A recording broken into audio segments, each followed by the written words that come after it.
Greetings, Ugh, I thought I saw somebody there.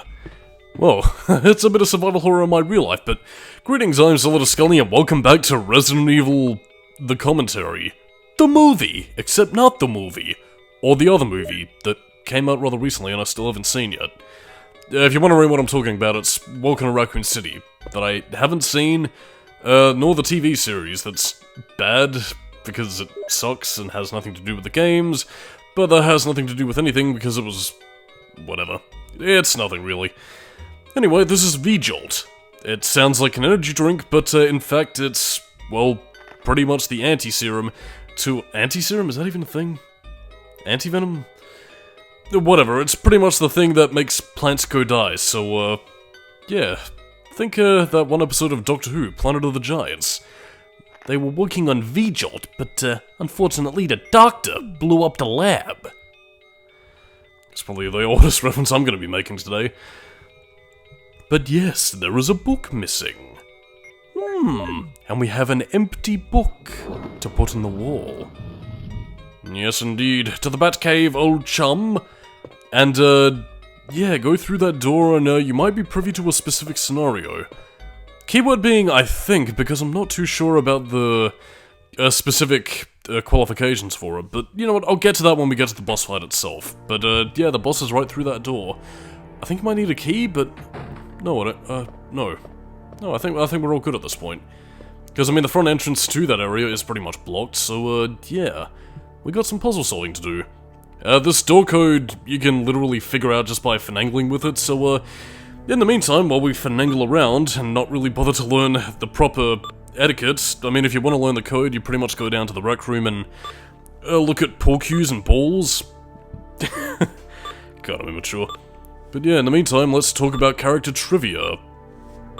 Chris Redfield's original name, I think I might have brought it up in passing once, but, yeah, one of the earlier versions of Resident Evil, besides, Rebecca initially being a comic relief black man named Dewey, Barry being a cyborg strongman named Gelzer? I think the name kind of varies, to be honest. Yeah, Chris was initially named, Beam Mercurio. No idea why. But that kind of does go into the original premise of Resident Evil, because, yeah, there are two different story treatments. One of which by Shinji Mikami, that was ultimately rejected, and another by Kenichi Iwao, which is the story we know today. To kind of go into what, Shinji Mikami's version was, it was basically that, well, there were kind of two drafts and kind of varying accounts on what he wanted the story to be. Like, first of which there was initially going to be survivors of a plane crash that would have explored the mansion and, you know, have to deal with all this zombie shit. But, one of the more well-known versions was basically, Beam, Jill, Gessler, and, Dewey basically being, like, cybernetic cybernetic, like, special forces who were pretty much sent to investigate a mansion. Basically tasked with two specific things, finding an evil scientist and putting a stop to their evil plans, and of course, finding a good scientist who would help them stop the zombies. And they would be aided by the, you know, cybernetic enhancements.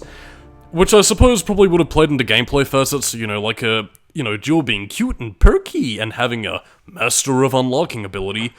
I suppose Chris probably would have been more like the everyman, like, I mean, he's... I suppose to put it another way, he's basically the Mega Man of the group. And of course, Gessler Strongman and, well, Dewey, I suppose maybe they envisioned him being something kind of similar to, Murdoch from the A-Team? I guess like a kind of comedy guy slash field medic? With, I guess, maybe his special skills in gameplay being that, you know, he would probably have the most health out of all the characters when you played as him.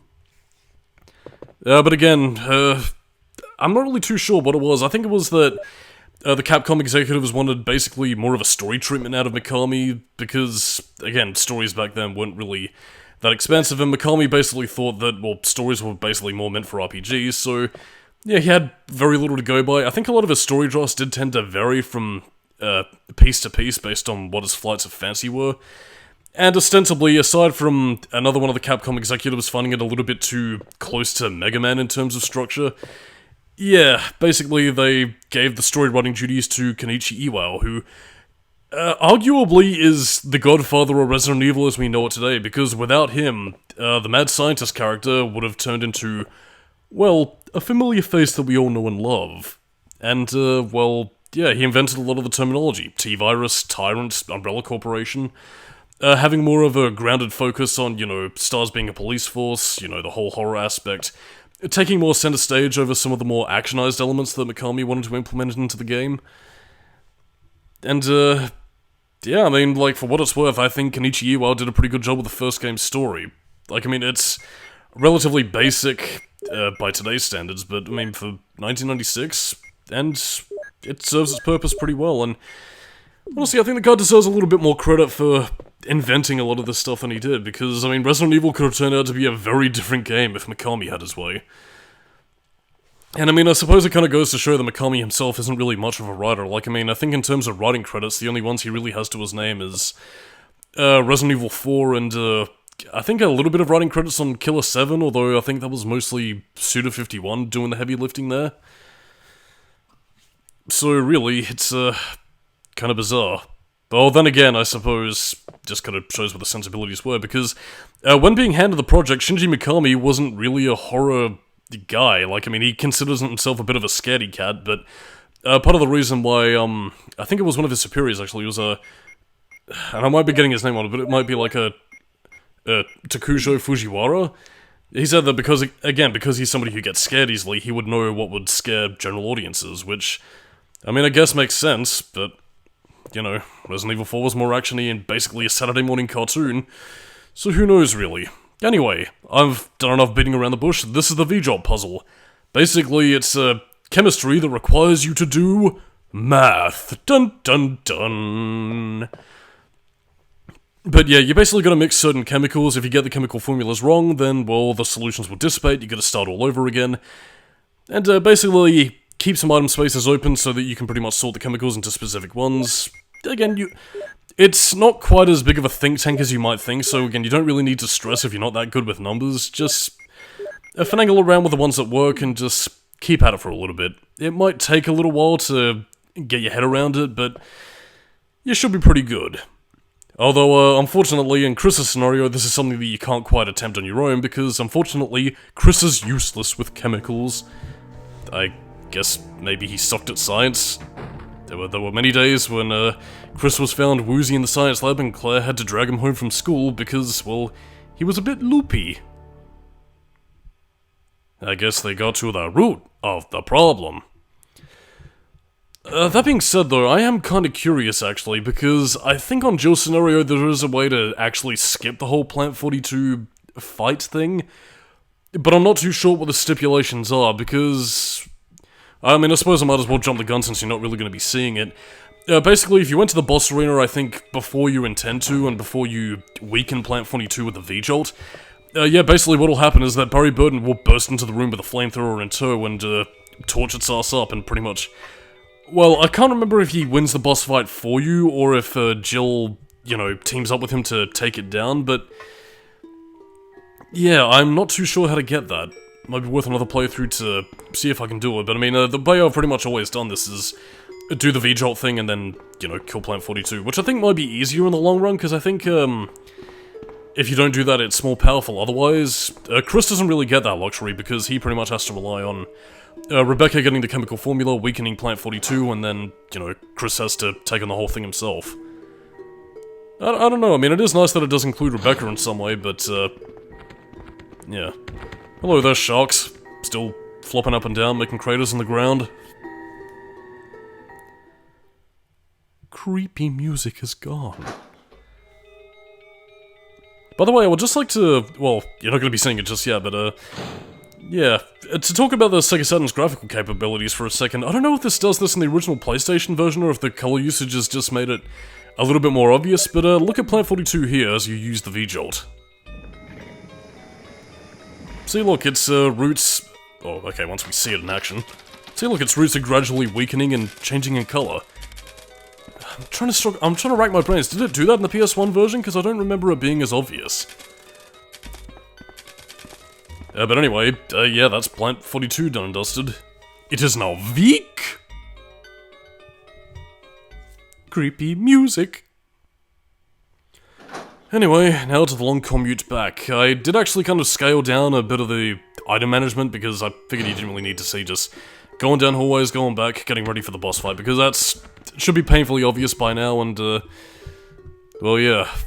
I mean, I don't want this commentary to go on too long, because, you know, I've got Kingdom Hearts 2 to get back to once Halloween is done and dusted, but anyway, I've still got Tormented Souls to finish recording, to be honest, so, oh, yes indeedy, Skully has a lot to do this season of the Spook, or Skully Spookfest. Still undecided on the name, and it's been like fucking a year or two. 2 years, I think. Oh, is it 3? I don't know anymore. I just don't know. Seriously, like, I mean, when you hear that soundtrack, just imagine, like, a creepy doll smiling at you. But anyway, it's time to get some boss shenanigans underway. And of course, it's time for some seamless transitions! Creepy music, creepy music, creepy music. By the way, I don't know if it's just me, but, like, does anybody else find themselves doing the hand gesture whenever they open doors? I don't know, probably just me being fucking stupid, but I don't know, it's just, haven't really. Or maybe it's just something I do because I'm, easily amused, bored, all of the above, perhaps. Whatever. It just makes me feel like I'm literally in the game! Actually, Resident Evil 7 and, 8 have VR things, don't they? Or at least I'm pretty sure 7 does, because, I mean, seems like that would have been the optimal opportunity for it. Oh well. Anyway, enough padding, it is time to fight! Wonder what I'm gonna name this spot, actually. Whatever, I'll figure it out a bit later. Oh yes. Now this is Plant 42. Actually, would its color change based on whether or not you gave it the V-Jolt? I don't know, I'm not too sure really. Might be worth experimenting again. But yeah, basically, well I mean apart from looking like a giant jellyfish on legs, yeah, basically bring your acid rounds, bring your grenade rounds, bring your drinks on the patio on the beach, wherever good times are had. And with the V-Jolt it's significantly weakened, it'll basically try and swipe at you with its tentacles, and just drop... What even is that? Is it... I have no idea what that is. It looks like fucking dandruff from the ceiling, or is it meant to be bits of the roof? I don't know, it just looks like it's dropping dandruff on Jill. Oh no, she's gonna have to use Head and Shoulders to destroy it! And yeah, that's all she wrote. Plant 42 is, done and dusted. I guess we got to the root of the problem. And we get the helmet key as our reward. Mazel tov. Let's have a look at our key. A mansion key for mansion people. So yeah, that was Plant 42. It's dead and will never bother anybody again. So, yeah, that's pretty much it for the guardhouse, and I'd say at this point in the game, yeah, we're about at the halfway mark. Whoopee. But you know who we haven't seen in a while? Captain Wesker. What happened to him? He's part of Alpha Team, so he couldn't be dead? I wonder about that. I wonder where he got to.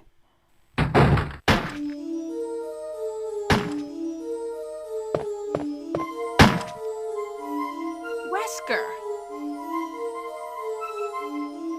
Jill, so you're safe. That's what I was going to say. Where on earth have you been? You disappeared from the hall all of a sudden. I'm sorry, but I have my reasons. Perhaps you guys have met them? It was all I could do to protect myself against those strange creatures. Is that right? Anyway, it's good to see you're safe.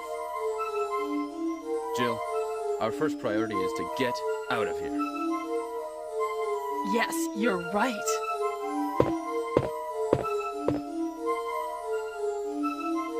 Now, there are a lot of rooms in that mansion that we can't get into because they're locked up. I have been looking around for clues. Okay, I'll go to the other house and see if I can find any clues. Will you do that? I'm counting on you.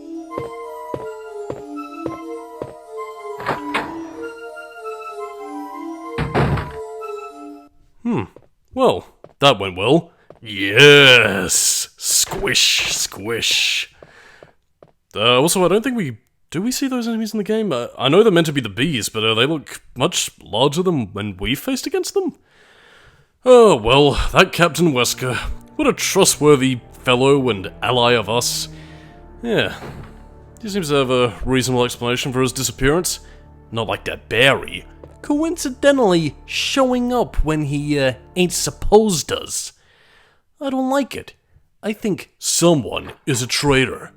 Maybe we should confer with Captain Wesker, but he is gone. Oh, this nightmare is taking a toll on my sanity. Who can I trust? Who can I believe? Well, I guess we can trust Captain Wesker.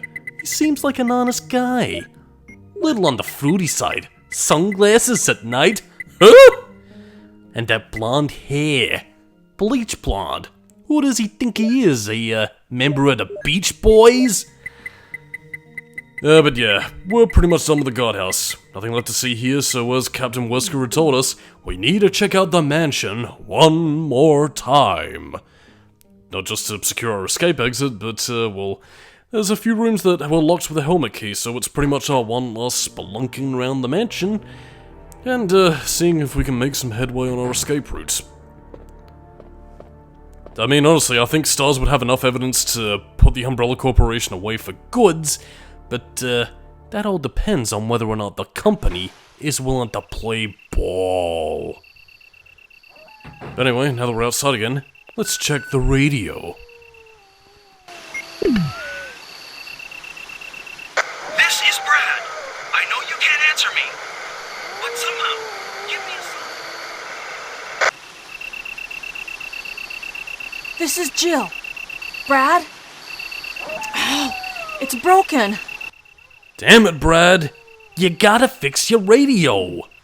Although, then again, it seems there might be some saboteurs on board, because, yeah, as Rebecca would tell you in Chris's scenario, yeah, she was also responsible for inspecting the helicopter.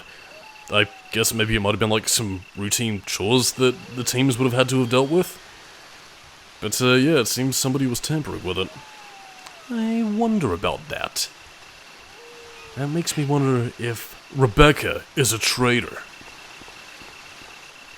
But anyway, there's nothing really to worry about here either. It's pretty much just going back to the mansion.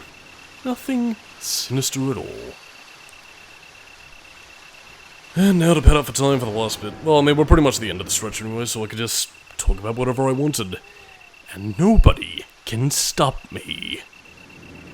But yeah, we will be coming back to the garden a little bit later because, yeah, we're not going to be spending all of our time in the guardhouse or the mansion. We do have a few other additional areas that, while a bit smaller in scale to the guardhouse or mansion, they do still have their parts to play and hold a few interesting set pieces. Also, as you might have noticed, if we took the elevator down, yeah, since we let the water go loose, there's a flood blocking the way to the cave entrance. I wonder about that. I think another crank puzzle is afoot. Yes indeed, more crank puzzles, because that's the one thing that I love in Resident Evil. Scintillating and interesting crank puzzles. But oh well, since we've hit the halfway point and everything's pretty much kosher. We know how to deal with zombies, the dogs are pretty easy, and spiders, well, we got some G rounds. We'll be okay. Come on, mansion. You ain't throws nothing scaries at us anymore. So yes, off we go back to the mansion where everything is alright. Come on, don't make a liar out of me. Open, you silent Hillian doors. There we go. Friendly corridor, familiar territory. Back to level 1. Nice and familiar. So anyway, on that safe and utterly serene note, I am Solidus-Skully, keep it new metal, and next time on the Resident Evil commentary... Wait a minute. What's that sound? I hear something behind me. What could it...